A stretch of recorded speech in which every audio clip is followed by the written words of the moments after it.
let's start this discussion with prayer. So may I request Ms. Rana Oyanib to lead us to prayer.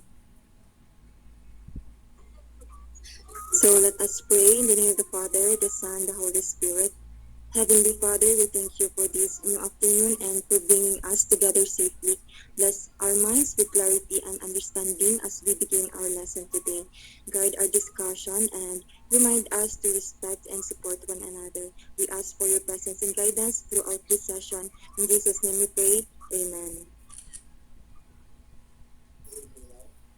So good afternoon everyone. So allow me to introduce myself. My name is Liza May Ibanacosa and I'll be your facilitator for today's discussion. But before that po is meron lang po akong online classroom rules sa inyo. So first po is keep your mic mute unless it is asked you to speak para po iwas distraction po and iwas ingay po. Second po is stay on class screen. So you are not allowed po to open other apps like TikTok, Messengers, and games po. And then lastly po, if meron po kayo mga questions later, just raise your hands lang po. So for today's po, we're going to discuss to you the Davao region during the American period. But before that po is magkakaroon po muna tayo ng activity. And ang pangalan po ng activity natin ngayong araw is What Am I? So dito po is the teacher will read a set of riddles. The students will listen attentively and the students select through the spin the wheel will guess the word describing each riddle. So, let's start po. So, first po is, number 1, I'm long and strong, I twist and sway. People use my fiber every day. I came from a plant that stands with pride and in ropes and crops, I'm often tied. So, what am I? So, who wants to answer po? Yes po, Miss Bandan. Abaka po. Let's tignan po natin kung tama. Yes po, tama. Abaka. So, thank you for your participation, Ms. Bandan. For number 2, I came from a land that far across the sea. Red, white, and blue are part of me. I traveled to places both old and new.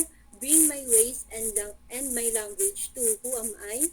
So, who wants to answer po? Yes, Ms. Oyanib. I think Americans or American people po. Sige po, tignan natin kung tama. Yes, tama po, American. So, thank you for your participation po. For number 3, I'm found where mountains kiss the sky with fruits so sweet and eagles that fly south in the islands where I'm known. So, what place am I? Yes, Mr. Palero. I think ano po ma'am, Davao region. Correct, Davao region. So, thank you for participation, Mr. Palero. So, for number 5, I'm open doors without a key. I help your mind grow wild and free. Lesson shape your future's foundation. What am I? So, who wants to answer po? Yes, Miss Delipe. Indigenous people po. I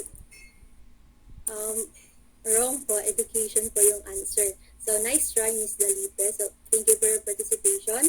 For the last number 5, old tales, traditions, custom, deep, guardians of cultures they bravely keep, first in the land before others would settle. Who are they? So, who wants to answer po? Maliban po kay Mr. Palara and kay Miss Dalipe, sino po yung gusto mag-try answer? Yes po, Miss Marindan. Ma'am, I think ancient people. Sige, tignan natin. So, malapit na. So, ang answer po is indigenous people. So, lahat po ng answers or riddles kanina is related po sa ating topic ngayong araw, which is about Davao region during American rule. So, for our, for our PTAS po, is nasan ko na po siya sa GC. So bakit na lang po, and I will give you 3 minutes po to answer the pre-test. So let me know lang po if tapos na kayong mag-answer. So I will only give you 3 minutes to answer lang po.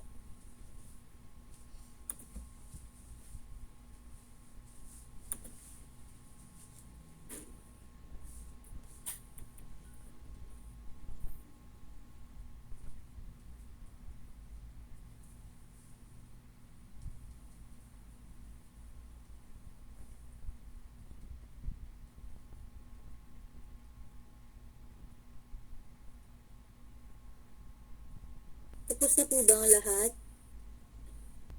Yes, ma'am. So since tapos na po yung lahat, so let's proceed po. So for our objectives, so before we formally start our discussion po, let's read our objectives. So at the end of the lesson, the students can first identify the major events and developments in Davao during American period, including economy, education, and migration. Second, demonstrate appreciation for historical contribution of American, Japanese migrants, and local communities in shaping Davo's economy, education, and society. And last, present findings by applying historical knowledge to analyze scenarios related to Davao during American period. So, that will be our guide for today's discussion. So, Davao before American rule. So, who wants to read po? Yes, Ms. Oyani? Lahat po ba, ma'am? Opo. Okay, so Davao before American rule. So Davao was sparsely populated and covered mostly by forested land. Indigenous groups like Lumad, Bagobo, Mandaya, Mansaka, and etc. were the earliest inhabitants. So Spanish rule had limited control over the area, few towns, minimal infrastructure. So most of the region remained undeveloped before 1900s. So, Davao before American rule, so it is very understandable naman po, no? So, dati daw po, before the American ruled the Davao and the Mindanao, Davao is used to be a quiet and forested land before. Meaning, masyadong liblib na lugar yung Davao dati na kung saan is maraming mga puno and walang masyadong mga tao nakatira. And yung kanilang first settlers sa Davao dati ay mga indigenous peoples kagaya ng Lumad, Bagobo, Mandaya, Mansaka at other indigenous people. Hindi rin gaano kalaki yung sakop or yung control ng Spanish rule sa Davao dati. Only few towns and minimal infrastructure lang. And hindi rin gaano ka-develop yung Davao dati kagaya sa Davao na nakikita natin ngayon. So mostly sa mga lugar dati sa Davao is remain untouchable. So malayo talaga siya sa Davao na nakikita natin ngayon. So arrival of Americans and establishment of civil government. So who wants to read po? Yes, Mr. Palaro. The arrival of Americans and establishment of civil government. After Spain ceded the Philippines to the United States in 1898, the Americans took control of Mindanao. Davao became part of the Moro province in 1903 to 1914 under American rule. Americans introduced a civil government system, taxation, police force, and local laws. They opened the area of agricultural and commercial development. This marks the start of organized governance and large-scale development in Davao. So during American arrival in the Davao, doon na nagkaroon ng malaking transformation ang Davao dati. So in 1898 daw is nung binigay na ng Spanish ang Davao tsaka ang Mindanao sa Americans. Ang Davao ay naging part ng Moro Province. So ano yung Moro Province? So yung Moro Province, ito po yung special government na tinayo ng mga Americans. So dito po sa Moro Province, kasali po dito, hindi lang po Davao ang kasali dito. Kasali din po dito yung Davao, Zamboanga, Cotabato, and Sulu. So tinawag po siyang Moro Province kasi po mostly sa sakop niya is ang mga Muslim people, which is nire-refer ng mga Amerikano as Moro. And then doon, nung naging kasali na yung Davao sa Moro Province is nagtayo sila ng civil government na kung saan is nagtayo sila ng mayor, also nagpataw din sila ng buwis or taxation, police forces, and local rules or local laws para po magkaroon ng kaayusan sa Davao. And then, namigyan rin po sila ng mga lupa dati para sa pang-agrikultura and also po sa mga commercial or businesses po ng mga tao dati. So mostly sa mga development na nagkaroon ng Davao dati is dahil sa American arrival or American rule. So mula sa isang liblib at tahimik na lugar, naging developing region siya dati sa Mindanao. So development of agriculture. So the rise of abaca or hemp industry. So isa po talaga sa malaking natulong ng contribution ng American rule sa Davao dati is yung pagtaas ng hemp industry or abaca industry sa Davao dati. So who wants to read? Yes, Mr. Lawag. Development of agriculture, rise of abaca. Americans identified Davao's land as ideal for abaca, a highly demanded crop for wheat and export. From about 2,499 hectares in 1902 to over 16,000 hectares by 1910. Davao became one of the largest abaca producers in the Philippines, which attracted foreign investors and migrant workers. This turned Davao into an economic center and reshaped its land use economy and labor force. So dito po, no, so nung namigay ng mga lupa yung mga Americans for agriculture ng mga tao sa Davao dati, is nakita nila daw na yung land or yung soil na nandun sa Davao is ideal po or perfect po para sa abaca plantations. Kaya yung Davao dati is become one of the largest producers of abaca in the Philippines and in the whole world po. So dito naging highly in demand yung abaca sa Davao from 2,499 hectares in 1902 naging 6,000 hectares siya noong 1910 kasi naging patok yung abaca sa buong Pilipinas at saka sa buong mundo. So dito nagkaroon ng economic growth or economic rise yung Davao dati o yung kanilang ekonomiya dahil sa abaca lang. So next po is migration and labor. So the Japanese community in Davao. So who wants to read po? Yes, Miss Angelina. So migration and labor. So the Japanese community in Davao. Japanese workers were brought in starting 1902 to work in abaca plantations. So over decades, they increased to tens of thousands, forming one of the largest Japanese settlement in Asia outside Japan. So dahil po doon sa pag-unlad ng abaca plantation nila parang pumunta yung mga Japanese workers dati sa Davao para magtrabaho sa abaca plantation nila.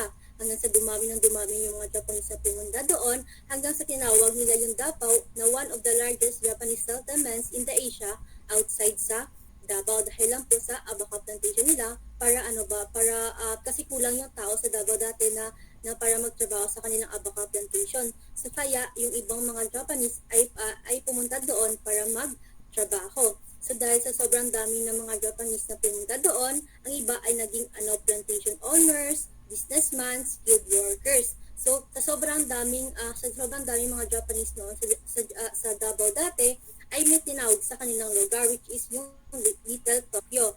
So dati sa Davao is merong Little Tokyo na kung saan lahat ng mga tao doon sa lugar na yon ay puro mga Japanese lang. Like puro mga Japanese businessman, yung mga workers nila is puro Japanese lang, and then yung mga buildings nila or infrastructure nila ay puro mga Japanese lang, and then yung mga school is puro mga Japanese people lang. So kaya siya tinawag na Little Tokyo. So, American contribution to education. So, hindi lang abaca plantation or the rise of abaca yung na-contribute or yung malaking contribution ng Americans dati sa Davao. Isa rin sa kanilang contribution ay ang education. So, who wants to read po? Yes, Miss Kalipapa? American contributions to education. American teachers, aka Thomas Hudson, introduced 1. English language, 2. Public school system, 3. Basic literacy education, and school were gradually built in towns across the region. So dito po sa education na thank you Miss Kalibapa. So dito po sa education na tinayo ng mga Amerikano is mostly ang mga teachers po talaga dati is yung mga American, which is ang tawag sa kanila is Masites. So dito po sa kanilang education na tinayo, nagtuturo po sila ng English language. Also nagtatagdi sila ng public school system na kung saan lahat ng mga bata ay pwedeng makapag-aral, and then basic literacy like reading and writing para matuto magbasa at magsulat yung mga bata, hanggang sa dumami yung mga schools dati sa Davao dahil sa American contribution. So Impact on indigenous community. So dito po hindi lang puro positive impact yung dinala ng American arrival doon sa Davao dati. Syempre, meron ding negative side na dulot yung kanilang pagpunta sa Davao. So who wants to read po? Yes, Ms. Kalipapa. Impact on indigenous communities. Many Lumad tribe lost access to traditional lands because plantations expanded. Plus, American law lot favored. Number one, foreign planters, two, investors, three, migrants. And indigenous communities experience displacement and cultural pressure, although some maintain traditional practices. So thank you, Ms. Kalipapa. So one of the negative side na nadulot ng American rule sa Davao dati is nawalan ng mga tirahan yung mga indigenous people, especially ang Lumad tribes, na kung saan is kahit yung kanila mga tirahan ay tinataniman ng abaka. Tapos hindi din sila masyadong makasunod sa laws na pinatupad ng mga Amerikano kasi it is only favored lang para sa mga foreign planters, investors, and migrants. So dahil hindi sila makasunod sa laws na pinatupad ng mga Americans, is yung ibang mga Lumad is na force na lang na lumipat sa ibang lugar. So kaya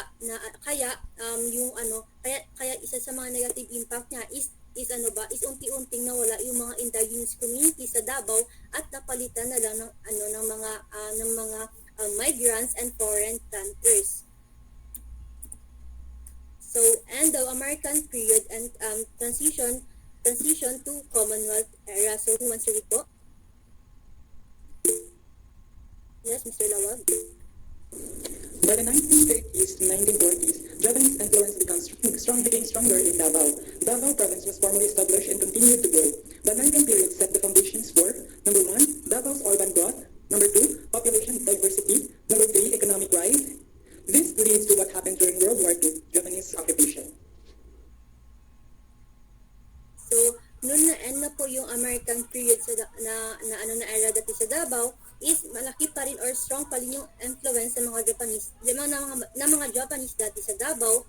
And then from Moro province naging Davao province na po yung Davao. And ang isa sa mga magandang nadulot ng American period sa Davao dati is first is ang urban growth sa Davao, population diversity na kung saan is hindi ang mga Pilipino yung mga nakatira sa Davao dati. Meron na din mga Japanese, mga Americans, and mga Chinese na pumupunta dati sa Davao. And then, most especially is nagkaroon ng economic rise sa Davao dati dahil nga doon sa Abaca plantation na pinalago ng mga Amerikano. So dito, ito rin yung isa sa mga naging dahilan na kung bakit madaling nakuha ng mga Japanese dati during World War II ang Davao kasi maliban sa moderno and asensado na ang Davao dati, syempre yung iba sa kanilang mga tao is nandun na sa Davao or meron na ngang Davao community Japanese community dati sa Davao. So kaya madali lang sa mga Japanese dati during World War II nasakupin ang Davao. So in conclusion po, the American period was turning point for Davao. From quiet and forested region, it began to develop into a center of agriculture, business, and migration. The rise of Abaca industry, the arrival of Japanese communities, and the introduction of public school reshaped Davao society. However, this process also brought challenges, especially for indigenous groups who lost much of their land. Overall, the American area laid the groundwork for Davao's growth and diversity and prepared the region for the major changes that would came them during World War II. So, nagets po ba? May hindi po kayo naiintindihan? Yes po, ma'am. Sige. So, dahil gets naman ng lahat, so magkakaroon tayo ng activity. So, ang pangalan po ng ating activity is Fact or Bluff. So, dito po is determine whenever each statement is a fact or true or bluff or false. So, dito po, the students chosen through the spin the wheel will provide the answer. So, dito na lang po is you can raise your hands if gusto nyo pong magsagot. So for number 1 po, who wants to answer? Yes, Miss Delipe. Basaon ka ma'am, direct answer na. Pwede rin po basahin nyo muna tapos answer. So number 1, the Lumad were the first settlers of Davao before the arrival of the Americans. Fact po ma'am. Correct, tama, fact siya. So, one of the first settlers talaga before the American arrival is yung mga indigenous people or yung mga Lumad people. So, for number 2, who wants to answer po? Yes, Miss Kalipapa.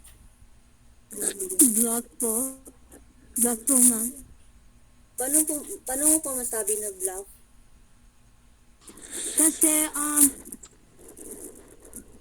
Kasi may mga ginawa yung mga Japanese na iba other than na gumawa ng work or mag-seek ng work sa Davao po.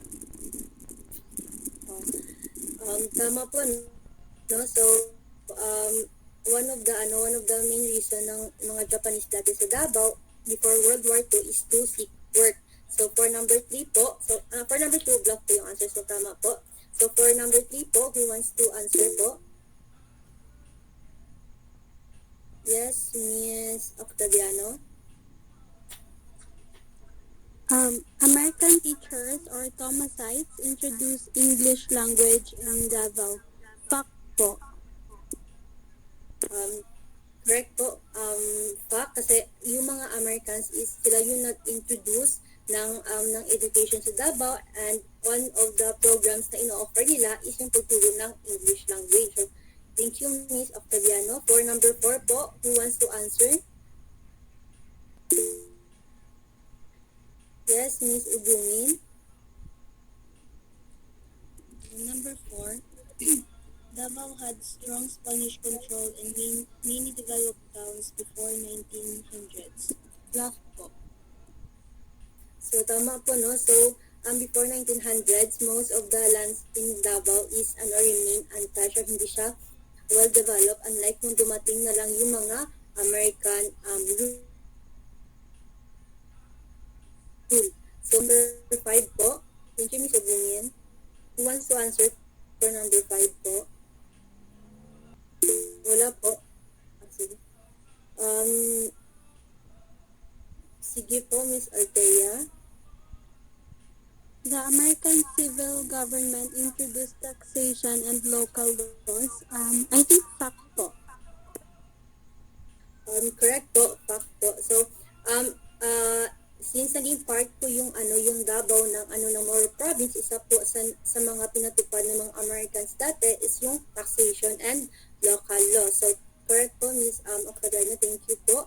So, for your poses, since parang gets nyo na po yung topic natin ngayong araw, so for your post test is isasend ko lang po siya sa sa GC. So, meron na po kayong 15 minutes para sagutan yun, and then after 15 minutes po is close na po yung link. So, maganda po na ngayon pa lang po isagutan nyo na siya. And for your assignments po, paano na lang po, pa-screenshot or pa-picture na lang po. So, bibigyan ko lang po kayo ng mga 1 minute or 2 minutes para po mag-screenshot or mag-picture po ng assignment. Napicturean na po ba? Yes, ma'am. So, that's all po. So, sana po meron kayong natutunan. So, thank you for all your participation. Bye, ma'am.